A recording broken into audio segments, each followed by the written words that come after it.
You're watching VNa's daily broadcast. Welcome to our bulletin. Vietnam demands that China respect Vietnam's sovereignty over Hoàng Sa and Trường Sa archipelagos.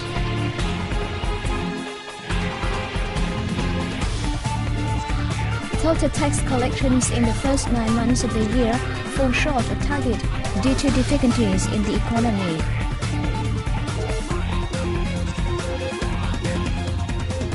Plan International launches a program to seek better lives for Vietnamese girls on the occasion of International Day for the Girl Child on October 11.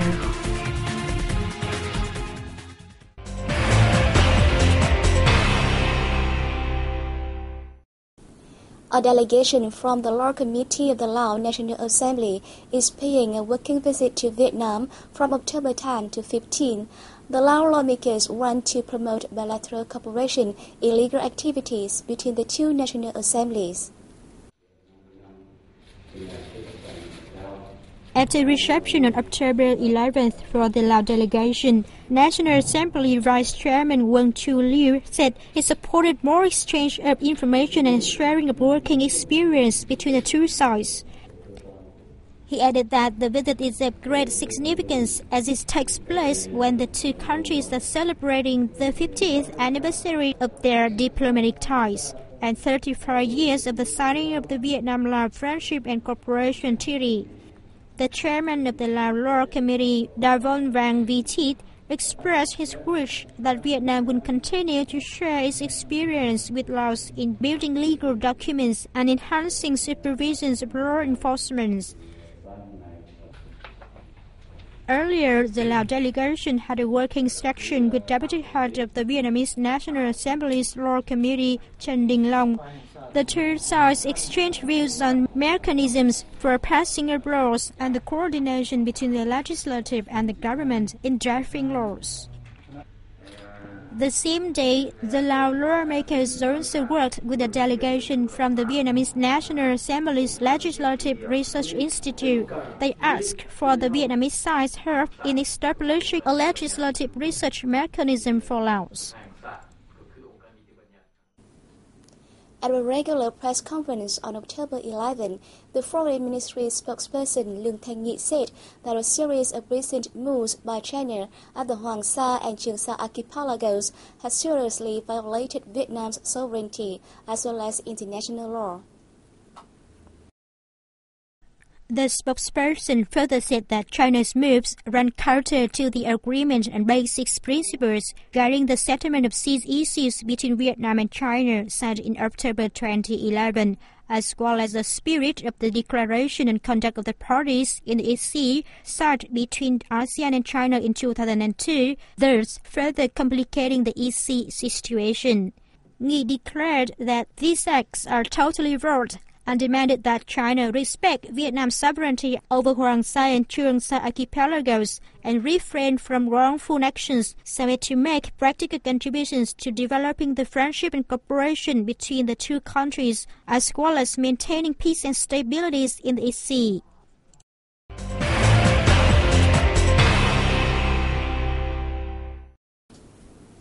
Vietnam's girls will receive more support from a program named Because I'm a Girl between now and 2016. The scheme was launched by Plan International on October 11 to coincide with the International Day for the Girl Child. The United Nations statistics show that 1/3 of girls worldwide are deprived of educational rights and suffer from poverty, violence, gender discrimination, and other harmful acts. In Vietnam, girls are also victims of gender inequalities.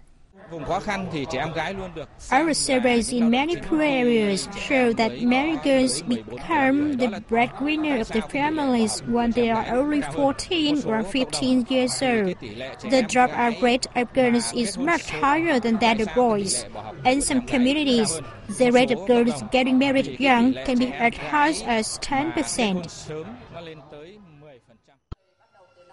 Under the program Because I'm a Girl, Plan Vietnam will join hands with local authorities to direct the community's attention to the difficulties and challenges facing the girls, and from that, seeking solutions to ensure a safe environment and fair treatment for girls.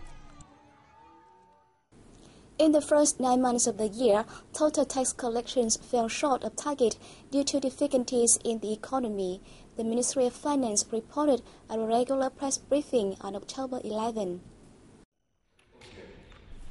Budget revenues in the reviewed period stood at 498 trillion dong, accounting for 67% of set target and up only 1.3% from the same period last year, while total state spending amounted to 643 trillion Vietnam dongs, or 14.5%. Overdue taxes in the period were equivalent to 6.8% of total tax collections, with amounts owed by state-owned enterprises accounting for over 13% of the total. Capital divestment by state-owned enterprises were also under spotlight. Đặng Quyết Tiến, Deputy Director of the Corporate Finance Department, affirmed that the target of capital divestment must be fulfilled by 2015 despite difficulties. The Finance Ministry reported that by September this year, a total of 53 state-owned corporation and economic groups had completed drafting their restructuring projects. Among them, 23 projects have been approved, paving the way for the corporations and groups to withdraw state capital from non-core operations. The Ministry of Finance, in conjunction with the European Chamber of Commerce, held an annual dialogue in Hanoi on October 11 to discuss issues on customs and tax regulations in Vietnam. At the discussion, representatives from the General Departments of Taxation and Customs updated businesses on new regulations introduced from June 2011 until now, which focus on tax measures to solve difficulties for businesses and individuals. They also analyzed the consequences of transfer pricing on European businesses' activities in Vietnam. With regard to tax regulations introduced this year, a representative for European businesses in Vietnam raised concerns about some issues relating to tax reductions, particularly the cap on advertising and promotion expenses. The comments and recommendations of businesses will help the ministry improve its policy-making process, which helps create a fair and more attractive business environment for foreign companies.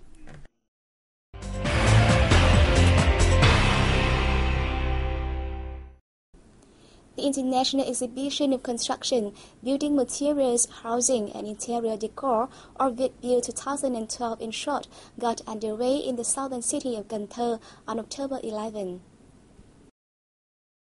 The Friday Fair is jointly organized by the Ministry of Construction and the Cần Thơ People's Committee. It features 450 pavilions displaying the latest products of Vietnamese and overseas businesses from the Republic of Korea, Japan, Indonesia, China, Germany, Italy, Thailand, and Malaysia.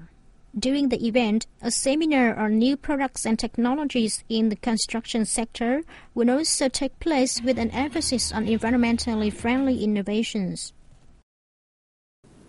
The exhibition, 100 Days and Nights in 1972, opened in the capital city on October 11. On display are photos and documents recalling the most memorable moments in 1972, the year that led to the end of the conflict between Vietnam and the U.S. Initiated by the French School for Far East Studies and the French Embassy in Vietnam, the exhibition aims to mark the 40th anniversary of the U.S. bombing of the French representative office in Hanoi.